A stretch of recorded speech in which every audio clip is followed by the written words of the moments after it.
Good afternoon.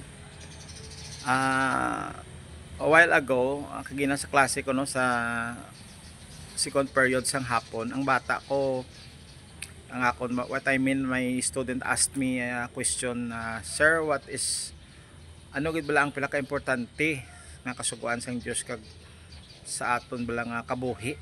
No kay do mature dia pang question siling kulto.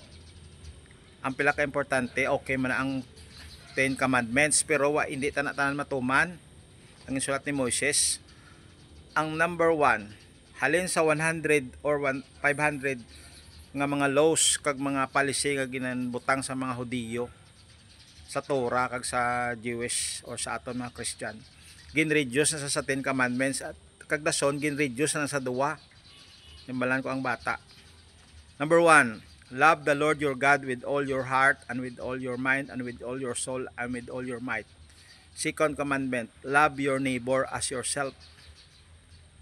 Amo na sang number 1 nga commandment hamba ko sa akong student. Siling ko, love your God with all your heart, with all your mind and with all your soul. Higugma ang imo Dios sa bug-os mo nga tagipusoon, huna-huna kag kusog. Kay kaduwa higugmaa ang imo kaingod subong sa pagpalangga mo sa imo nga lawas. Ni ay amo nagali sir. Lingko amo na sa. Kay kung nagahigugma ka sa Dios labaw sa tanan, hindi ka makapinsar sang mga bad things or malayan sa imo si katawo.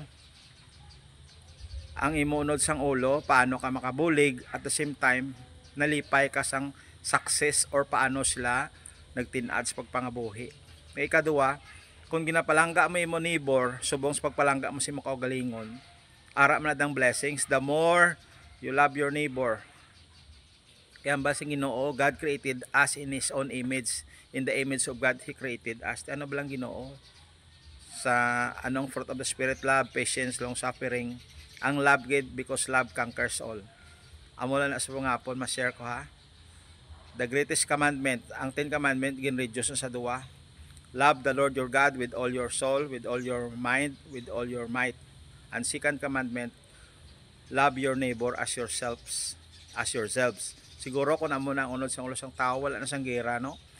Subong katabo sa Ukraine, almost 3 years na, millions of lives na.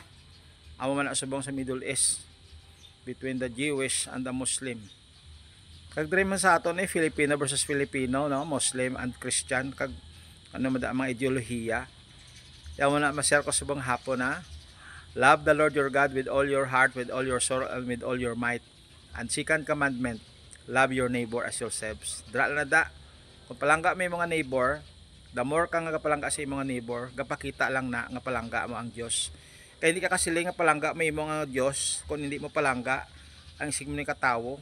Amo na ganing cross mo, pasaka to kag may gaamo na ang gaberti ang pakadto di nga line, amo na sang pagpalangga mo sa imong neighbor. Kung din ka mada nga workplace, pakita mo na da nga ara sa imong gugma. Amo man na kung gapalangga ka sa Dios, hindi mo na makita makasaypana, natural ng tao makasala, pero dapat buligan mo, hindi kita tapak-tapakon, no? The more ka nga naghatag gugma ang Dios magpakamayo sa aton.